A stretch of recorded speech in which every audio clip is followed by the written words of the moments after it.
Cabin mate 24 hours study hall and work space mobile app download చేసుకుని ఇప్పుడే మీ cabin book చేసుకోండి. నమస్తే, నేను విజయ్. ఇండియా పాకిస్తాన్ మధ్య యుద్ధం వస్తే ఇతర దేశాలు అగ్రదేశాలు ఎవరు పక్షాన ఉంటాయి? ఇప్పటికే చైనా చాలా స్పష్టంగా పాకిస్తాన్కి సపోర్ట్ చేస్తామని చెప్తుంటే నిన్న రష్యా అధ్యక్షుడు భారత ప్రధానితో నేరుగా ఫోన్లో కూడా మాట్లాడారనేటువంటి ఒక ప్రకటన కూడా చేసింది రక్షణ శాఖ. దీని గురించి డిస్కషన్ చేద్దాం. నిజంగా పాకిస్తాన్ వైపు ఏ దేశాలు ఉండే అవకాశం ఉంది? టర్కీ సపోర్ట్ ఎంతవరకు ఉంటుంది? చైనా సపోర్ట్ ఏ మేరకు ఉంటుంది? దీని గురించి మాట్లాడదాం. మనతో పాటున్నారు retired army officer colonel V V Rao గారు లైవ్ కాల్లో ఉన్నారు. సార్ నమస్తే. సో రష్యా అధ్యక్షుడు చాలా క్లియర్ కట్గా ఉగ్రవాదం మీద పోరు విషయంలో భారత్కి ఫుల్ సపోర్ట్ ఉంటామని చెప్పారు. మరోవైపు చైనా రాయబారి నిన్న పాకిస్తాన్ రక్షణ శాఖ అధికారులతో కూడా మాట్లాడడం జరిగింది. చైనా సపోర్ట్ అంటే ఆసియాలో ప్రశాంత వాతావరణం ఉండడం కోసం పాకిస్తాన్కి మేము సపోర్ట్ చేస్తామనేటువంటి ఒక ప్రకటన కూడా వచ్చింది. వీటిని ఎలా చూడాలి? పాకిస్తాన్ దాదాపు ప్రపంచంలో ఏకాకి అయిపోయింది. ఉన్న 205 దేశాలు అయితే దాదాపు యునైటెడ్ నేషన్స్ లో 192 దేశాలు 193 దేశాలు ఉన్నాయి. ఆ దేశాల్లో ఎవరు వీటిని పట్టించుకోవట్లేదు. కేవలం ఇప్పటి వరకు 6 దేశాలు కొంచెం స్పష్టంగా చెప్తున్నాయి. ఒకటేమో చైనా, ఒకటి అజర్బైజాన్, ఒకటి టర్కీ, ఒకటి మాల్దీవ్స్, ఇంకొకటి మలేషియా. ఇవి తప్పించి బంగ్లాదేశ్, ఇవి తప్పించి ఇంకేవి బయటికి రాలేదు. నిన్న ఒక సెక్యూరిటీ కౌన్సిల్ స్పెషల్ మీటింగ్ జరిగింది పాకిస్తాన్ రిక్వెస్ట్. దానికి ఆధ్వర్యం గ్రీస్ వహించింది. ఎవరైతే యునైటెడ్ నేషన్స్ సెక్యూరిటీ కౌన్సిల్ ఆధ్వర్యంలో ఉందో వాళ్ళు నడిపారు. 9 నిమిషాలు ఏకధాటిగా పాకిస్తాన్ అంబాసిడర్ మాట్లాడారు.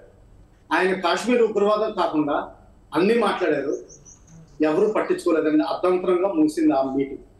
అంటే ఏంటంటే ప్రపంచంలో అందరూ ఒకే సంఘీభావంతో ఉన్నారు. మన దేశం కూడా ప్రజలంతా ఒకే సంఘీభావంతో ఉన్నారు.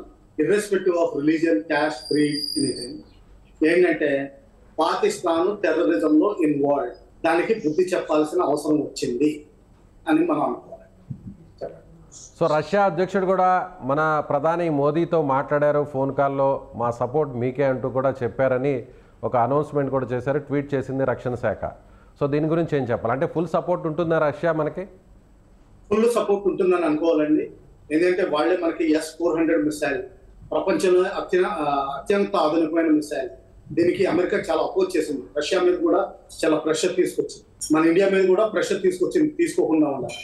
కానీ అయినా కానీ మనకి రష్యా సప్లై చేయడం లేదు. అలాగే నిన్న Pakistan defence minister Russian ambassador తోటి మాట్లాడడం, రష్యన్ డిఫెన్స్ మినిస్టర్ తోటి మాట్లాడడం కూడా జరిగింది. కానీ వాళ్ళు స్పష్టంగా చెప్పారు, ఇది ద్వైపాక్షికమైన అంటే ఇండియా పాకిస్తాన్ కి మధ్యలో ఉన్న విషయం. టెర్రరిజం మస్ట్ ఎండ్, ఆ విధంగానే చెప్పారు తప్పితే కానీ పాకిస్తాన్కి ఏమాత్రం సపోర్ట్ ఇస్తున్నట్టు చెప్పారు. మరోవైపు అరేబియా సీలోకి ఇప్పటికే టర్కీకి సంబంధించినటువంటి యుద్ధ నౌక వచ్చింది. దీనివల్ల ఎలాంటి ఎఫెక్ట్ ఉండే అవకాశం ఉంది? అంటే జనరల్గా చూస్తే యుద్ధ నౌకల విషయంలో భారత్దే పైచేయి పాకిస్తాన్తో పోలిస్తే. అసలు పాకిస్తాన్ దరిదాపులో కూడా వచ్చే అవకాశం లేదంటున్నారు. సబ్మెరైన్స్ కూడా వాళ్ళకి ఎక్కడ కూడా న్యూక్లియర్ సబ్మెరైన్స్ లేవంటున్నారు. అంటే ఇప్పుడు ఈ టర్కీ వార్షిప్ రావడం ద్వారా పాకిస్తాన్కి ఏదన్నా ప్లస్ అయ్యే అవకాశం ఉందంటారా? ఉంది. అంటే ఏంటంటే ఇది కరాచీ హార్బర్ లో గెస్ట్ విజిట్ కింద వచ్చింది. ఇది ఒక కార్వెట్ మాత్రమే. అంటే చాలా మన ఇండియన్ షిప్స్ తోటి పోలిస్తే చాలా చిన్న రకమైన షిప్. కేవలం 2500 టన్స్ డిస్ప్లేస్మెంట్ ఉండే షిప్. అందులో కొన్ని ఆయుధాలు కూడా వచ్చినట్టు లెక్క. Especially anti air craft missiles కొన్ని ట్రాన్స్ఫర్ చేసినట్టు రిపోర్ట్ వస్తాయి. ఇది ఇప్పుడే కాదండి, 1965 వార్లో కూడా ఎప్పుడైతే ప్లేట్ తిరగడం మొదలుపెట్టిందో అప్పుడు లాల్ బహదూర్ శాస్త్రి గారు లాహోర్ని క్యాప్చర్ చేయాలని చూశారు. వాళ్ళది చెయ్యి కిందకి వెళ్ళి మనది పై చేయి అవుతుందో అప్పుడు ఇండోనేషియా 2 షిప్స్ కరాచీ పంపించింది. కరాచీ హార్బర్లో పెట్టారు. దీనివల్ల ఏమవుతుందంటే మనకి కరాచీ హార్బర్ని బాంబింగ్ చేయడం చాలా కష్టం అవుతుంది. ఎందుకంటే అక్కడ న్యూట్రల్ షిప్స్. దీని గురించి అంటే ఏంటంటే ఈ విధంగా సెక్యూరిటీ వాళ్ళు పెట్టుకుంటున్నట్టు మనం అనుకోవాలి. సో అలాగే తజకిస్తాన్లో ఉన్నటువంటి ఒక ఎయిర్ బేస్ను కూడా వాడుకుంటే చాలా ప్లస్ అవుతుంది ఇండియన్ ఎయిర్ ఫోర్స్కి. అక్కడి నుంచి కూడా పాకిస్తాన్ మీద అటాక్ చేసే ఛాన్సెస్ చాలా ఎక్కువగా ఉంటాయి. అంటే ఇప్పటివరకు కూడా ఈస్ట్ వైపు ఉన్నటువంటి బార్డర్ మీదే బలగాలన్నీ కూడా పాకిస్తాన్ మోహరించి ఉంటుంది. వెస్ట్ సైడ్ నుంచి ఒకవేళ అటాక్ చేస్తే ఆఫ్ఘనిస్తాన్ మీదుగా ప్రయాణించి పాకిస్తాన్ గగనతలంలోకి అటాక్ చేస్తే ఖచ్చితంగా మనకి చాలా ప్లస్ అవుతుంది అంటున్నారు. దానివల్ల ఏం చెప్తారు సార్? దాని గురించి ఏం చెప్తారు? తప్పనిసరిగా ఉపయోగించుకోవచ్చండి. మన ట్రైనింగ్ టీమ్ అన్నీ ఉన్నాయి అక్కడ. మన ఎయిర్ క్రాఫ్ట్ కూడా అక్కడ ల్యాండ్ చేయొచ్చు. ఆ పర్మిషన్స్ ఉన్నాయి, మనం వాడుకోవచ్చు. ఎంతవరకు వాడుకుంటాం అన్నది మనం రానున్న రోజుల్లో చూడాలి. సో అలాగే చైనా కూడా ఇప్పుడు సపోర్ట్ చేస్తుందంటున్నారు, రష్యా మన వైపు ఉంటున్నారు. ఇప్పుడు అమెరికా స్టాండ్ ఏంటి? అమెరికా ఎవరి వైపు ఉండే అవకాశం ఉందంటారు? 99% ఇప్పుడు ఏంటంటే ప్రస్తుతం ఉన్న ప్రెసిడెంట్ ఏంటంటే ఆయన ప్రో ఇండియా. తర్వాత ఇంకోటి ఏంటంటే నిన్న మొన్న మనకి వాళ్ళకి వాణిజ్యం రీత్యా కొన్ని అగ్రిమెంట్స్ అవుతుంది. అది అమెరికాకి చాలా ఫేవరబుల్గా ఉంది. అమెరికా ఏంటంటే ఒక బిజినెస్ కంట్రీ. ఆ విధంగా మనకి 100% ఫేవరబుల్గా వచ్చే అవకాశం ఉంది. వాళ్ళకి కూడా ఈ ముస్లిం ఉగ్రవాదం బెటర్ ఉంది. దానివల్ల ఏంటంటే వాళ్ళు కూడా చూస్తున్నారు. మనకి చాలా క్రూషియల్గా అమెరికా మనకి హెల్ప్ చేసే అవకాశం ఉంది. సో అదేవిధంగా ఏషియన్ డెవలప్మెంట్ బ్యాంక్ ఏడీబీకి కూడా నేరుగా మన ఆర్థిక శాఖ మంత్రి నిర్మలా సీతారామన్ కూడా నివేదించడం జరిగింది. పాకిస్తాన్కి సపోర్ట్ చేయడం, పాకిస్తాన్కి నిధులు ఇవ్వడం కూడా ఆపివేయాలి, అక్కడ ఉగ్రవాదానికి ఈ ఫండ్స్ అంతా కూడా ఉపయోగిస్తున్నారని చెప్పడం జరిగింది. అదేవిధంగా నిన్న కూడా ఒక డ్యామ్ నుంచి, అంటే ఏదైతే చినాబ్ రివర్ మీద ఉన్నటువంటి డ్యామ్ నుంచి కూడా వాటర్ రిలీజ్ చేయడం కూడా స్టాప్ చేసింది. ఇవన్నీ కూడా చూస్తే పూర్తి స్థాయిలో కట్టడి చేశాకే అప్పుడు నేరుగా యుద్ధంలోకి దిగే అవకాశం ఉందంటారా? ఎస్, దీన్నే బ్యాటిల్ ఫీల్డ్ ప్రిపరేషన్ అంటారు టెక్నికల్ గా. ముందర ఏంటంటే లాస్ట్ మినిట్ లో ఆర్మీ వెళ్తుంది. ఈ లోపల ఒకవేళ నిజంగా ఆ దేశాన్ని కింద పడగొట్టగలిగితే, ఆ ఆర్మీ జవాన్స్ మొరాలు తీసేయగలిగితే, అంటే చాలా వరకు డౌన్ చేయగలిగితే మనకు అంత సులువు అవుతుంది. ఆ విధంగా ఏంటంటే మనం అన్ని విధాలుగా, అంటే ఏంటంటే ట్రేడ్ రూపేనా, కల్చరల్ రూపేనా, అంటే క్రికెట్ క్యాన్సిల్ చేయడం, కల్చరల్ బాలీవుడ్ సినిమాస్ ఎక్స్పోర్ట్ చేయకపోవడం, వాళ్ళ సినిమాలు రానివ్వకపోవడం, తర్వాత పోర్ట్స్ బ్యాన్ చేయడం, ట్రేడ్ బ్యాన్ చేయడం, ఇవన్నీ ఏంటంటే ఇవన్నీ బాగా కింద లెక్క పెడతాం.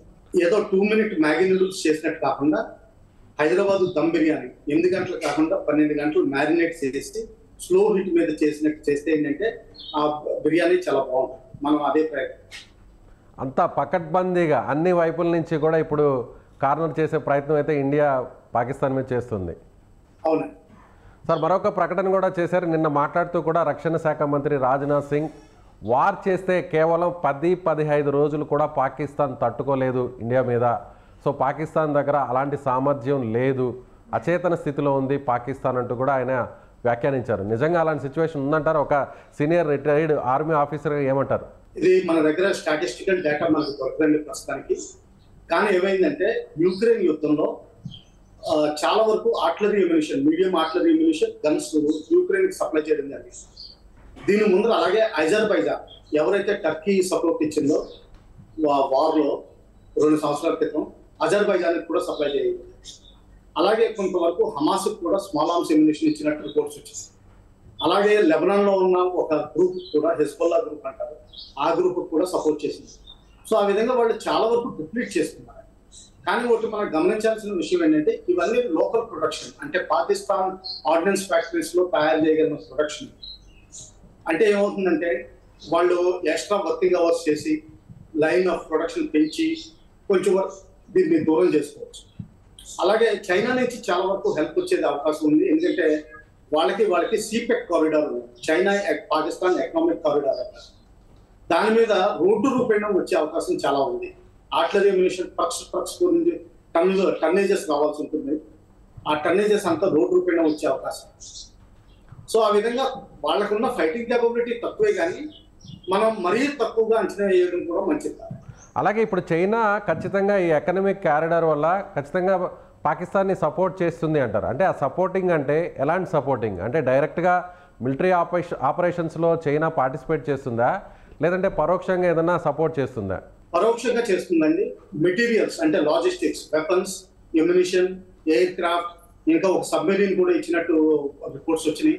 అది కరాచీలో ఉన్నట్టు, ప్రస్తుతం కరాచీలో ఉన్నట్టు రిపోర్ట్స్ వస్తున్నాయి. అటువంటివి చేయొచ్చారు. అలాగే వీళ్ళకి ఇప్పుడు ప్రస్తుతానికి పెట్రోల్, ఆయిల్, లూబ్రికెంట్స్, డీజిల్ ఇవన్నీ చాలా తక్కువగా ఉన్నాయి. ఆయిల్ ప్రొడ్యూసింగ్ కంట్రీస్ నుంచి కేవలం కరాచీ హార్బర్ ద్వారా వెళ్ళాలి, ఇంకో దారి లేదు.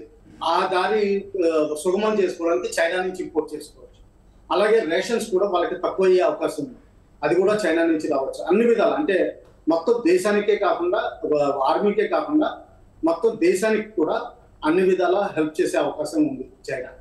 ఎందుకంటే చైనా ఏమనుకుంటుందంటే పాకిస్తాన్ని ప్రోత్సహించడం ద్వారా మన ఇండియాని బలహీనపరచగలుగుతాం, అది వాళ్ళ మైండ్ లో ఫిక్స్ అయింది. సార్ మీరు ఇన్ఫ్రంట్ ఉన్నారు, వార్ టైంలో కావచ్చు, ఆర్మీలో కావచ్చు, నిజంగా బార్డర్లో 10 years పైన మీరు కాశ్మీర్లో వర్క్ చేశారు. ఇప్పుడున్నటువంటి పరిస్థితులు డైలీ కూడా ప్రధానమంత్రి రక్షణ శాఖ అధికారులతోనూ మంత్రులతోనూ అలాగే త్రివిధ దళాల అధికారులతోనూ ఖచ్చితంగా రోజు కూడా బ్యాక్ టు బ్యాక్ మీటింగ్స్ నిర్వహిస్తున్నారు. అలాగే స్టేట్మెంట్స్ కూడా చూస్తున్నాం. ప్రస్తుతం ఇప్పుడు చివరాఖరికి సివిలియన్ డిఫెన్స్ మాక్ డ్రిల్స్ వరకు వచ్చేసాం. అంటే ఇప్పుడున్నటువంటి పరిస్థితులు చూస్తుంటే ఒక సీనియర్ రిటైర్డ్ ఆర్మీ ఆఫీసర్గా కల్నల్గా మీరేం చెప్తారు? వార్ వచ్చే అవకాశం ఎంతవరకు ఉంది? సో ఇదంతా కూడా యుద్ధానికి ముందు జరిగేటువంటి ప్రక్రియ అనుకోవచ్చా? మనం పాకిస్తాన్కి అన్ని అవకాశాలు ఇస్తున్నాం. ఏమని చెప్తున్నాం అంటే, మీరు టెర్రరిజం ఆఫ్ చేస్తానని చెప్పండి, సింధు నది అగ్రిమెంట్ మళ్ళీ రివైవ్ చేస్తాం, దాన్ని కేవలం సస్పెన్షన్ లో పెట్టారు, దాన్ని కంప్లీట్ క్యాన్సిల్ చేయాలి. బహుశా దాని మీద కొంత డిబేట్ డిస్కషన్ జరగచ్చు, అది వేరే సంగతి, కానీ దాన్ని కూడా చేస్తాం. మీరు టెర్రరిజం ఆఫ్ చేయండి, మీకు మాకు ఏమీ ప్రాబ్లం లేదు. అన్ని ట్రేడ్ రూట్స్ అంటే ఉరి దగ్గర నుంచి, పూంచ్ దగ్గర నుంచి, మేందర్, గోవాగా బోర్డర్, అలాగే ఫిరోజ్పూర్ బోర్డర్, రాజస్థాన్ బార్మేర్ బోర్డర్, అలాగే సముద్ర తీరం కూడా అన్ని విధాలుగా హెల్ప్ చేస్తాం. అలాగే మాకు ఆఫ్ఘనిస్తాన్ రోడ్ రూట్ ఇవ్వండి వయా లాహోర్, మాకు ఆఫ్ఘనిస్తాన్కి ఎక్స్పోర్ట్ చేయడానికి ఈజీ అవుతుంది. ఇవి ఎప్పటి నుంచో చెప్తున్నాం. ఇటువంటి 14 ఇష్యూస్ ఉన్నాయి. అందుకనే ద్వైపాక్షికంగా చర్చించుకుంటామని చెప్పి 1971లో మనకు ఒక అగ్రిమెంట్ అయ్యింది షిమ్లా. వాళ్ళు 50 సస్పెన్షన్ చేశారు. అన్ఫార్చునేట్లీ ప్రస్తుతానికి మాత్రం పాకిస్తాన్ ఏ విధంగానూ లొంగే పరిస్థితి కనిపించట్లేదు. వాళ్ళలో పశ్చాత్తాపం అన్న ఒక శబ్దం కానీ, ఒకటి మాట కానీ, కొంతమంది మౌల్వీస్ వీళ్ళ దగ్గర నుంచి తప్పితే కానీ ఇంకెక్కడి నుంచి అఫీషియల్ కార్నర్స్ లోంచి రావట్లేదు. పబ్లిక్ కార్నర్స్ లోంచి మాత్రం చాలా వరకు వస్తుంది. నిన్న ఒక మసీదులో ఒక ముల్లా గారు అడిగారంట, పాకిస్తాన్ యుద్ధం, ఇండో పాకిస్తాన్ యుద్ధం అయితే ఎంతమంది యుద్ధ రంగానికి వెళ్ళడానికి తయారుగా ఉన్నారంటే ఒక్కళ్ళు కూడా చెప్పారు. అదే తెలుస్తుంది. అలాగే వాళ్ళకి ఉన్న ఇంటర్నల్ ప్రాబ్లమ్స్ కూడా బలూచిస్తాన్ కోఆపరేట్ చేసే ఉద్దేశం లేదు. నార్త్ వెస్టర్న్ ఫ్రాంటియర్ ప్రావిన్స్ అంటే వెస్టర్న్ హాఫ్ అంతా వాళ్ళకి సపోర్ట్ ఇచ్చే ఉద్దేశం లేదు. కేవలం పాకిస్తాన్ పంజాబ్ 100% వస్తుంది. 60-40% సింధు ప్రాంతం నుంచి రావచ్చు. కొన్ని దేశాలే, ఆ దేశాలు కూడా డైరెక్ట్ గా హెల్ప్ చేయలేవు. వాళ్ళకే ఆ మాత్రమే సపోర్ట్. కేవలం వాళ్ళకి మిగిలిన సపోర్ట్ ఏంటంటే ఓన్లీ చైనా. ఆ తర్వాత ఏంటంటే న్యూక్లియర్ కాదు, మా దగ్గర న్యూక్లియర్ వెపన్స్ ఉన్నాయని ప్రపంచానికి మొత్తుకుంటున్నారు. ఆ మొత్తుకోవడం వల్ల వాళ్ళు ఏమనుకుంటున్నారంటే ఇంటర్నేషనల్ ప్రెషర్ ఇండియా మీద వస్తున్నారు. కానీ వాళ్ళకి ఈ మధ్యన అంచనా సరిగ్గా వేయట్లేదు. మన ఇండియా ఏంటంటే దౌత్యపరంగా చాలా విపరీతంగా ఇంటర్నేషనల్ స్టేచర్ పెంచుకోగలదు. రైట్. ఎకనామికల్లీ 3rd, 4th దేశంలో నుంచుంటున్నాం ప్రపంచంలో. అలాగే మన దేశానికి వాల్యూ చాలా పెరిగింది, అమెరికా తోటి కానీ, రష్యా తోటి కానీ, ఎవరితో అయినా సరే. అలాగే యూకే తోటి కూడా మనకి వాణిజ్య అగ్రిమెంట్ అవుతుంది. అమెరికా తోటి నిన్న మొన్న డిస్కషన్స్ అయినాయి, అది చాలా ఫేవరబుల్ గా అనిపిస్తున్నట్టుంది. మనకి వాళ్ళకి 0-0 అన్నట్టు మాట్లాడారు. సో దానివల్ల ఏంటంటే, తర్వాత ఇంకోటి ఏంటంటే గ్రహించాల్సింది ఏంటంటే, చైనా ఈ రోజు కాకపోతే రేపు తైవాన్ తీసుకునే ఉద్దేశం ఉంది. అలాగే కొన్ని ఐలాండ్స్, దీవులు సౌత్ ఈస్ట్ ఏషియాలో తీసుకునే ప్రయత్నంలో. దీనికి అడ్డుకోవడానికి అమెరికా ఒకటే మార్గం, ఒక గ్రూప్ అంటే Japan, Australia, south Korea, America, India. ఇందులో ఇండియా మెయిన్ ఉపయోగం, ఎందుకంటే మిగతా వాళ్ళకి ఎవరికి ల్యాండ్ రూట్స్ లేవు. ఆస్ట్రేలియా అంటారా సముద్రం, జపాన్ సముద్రంలో ఉంది, కొరియా కొంత ల్యాండ్ రూట్ ఉంది కానీ చాలా చిన్న దేశం. కేవలం ఇండియా మాత్రం 3000 kilometers వరకు మనకు బార్డర్ ఉంది. ఒకవేళ నిజంగా చైనాని పనిష్ చేయాలంటే మన ఇండియా చాలా అవసరం అమెరికా. ఆ విధంగా కూడా చూడాలి. దీన్నే ఆకస్ అంటారు. ఆకస్ అగ్రిమెంట్ లో కూడా మనకి అమెరికా చాలా ఫ్రెండ్లీగా ఉండాలని చూస్తాం. మన వైస్ ప్రెసిడెంట్ వచ్చినప్పుడు కూడా ఆయన ఇస్లామిక్ టెర్రరిజం మీద చాలా స్ట్రాంగ్ చర్యలు తీసుకోమని, మనకి ఫుల్ సపోర్ట్ ఉంటామని వాగ్దానం చేస్తాం. Right sir, thank you so much. So ఇది senior retired army officer colonel V V Rao గారు చెప్తున్నట్టుగా ఖచ్చితంగా ఇండియాకు అగ్రదేశాల సపోర్ట్ ఉంటుంది. కేవలం పాకిస్తాన్కు చైనా సపోర్ట్ మాత్రమే పరోక్షంగా ఉండే అవకాశం ఉంది. ఇక టర్కీ, అలాగే మాల్దీవ్స్, మలేషియా, అజర్బైజాన్ లాంటి కొన్ని దేశాల సపోర్ట్ మాత్రమే పాకిస్తాన్కి దక్కుతుంది. మిగిలినటువంటి అన్ని అగ్రదేశాల సపోర్ట్ ఇండియాకు ఉంటుంది. ఖచ్చితంగా అమెరికా సపోర్ట్, రష్యా సపోర్ట్ ఇప్పటికే భారత్కు ఉంది. అమెరికా సపోర్ట్ కూడా ఖచ్చితంగా భారత్కు చాలా స్పష్టంగా ఉండేటువంటి అవకాశం ఉందని చెప్తున్నారు. మీరేమనుకుంటున్నారు? ఖచ్చితంగా మీ అభిప్రాయాన్ని కామెంట్ చేయండి. Thank you so much.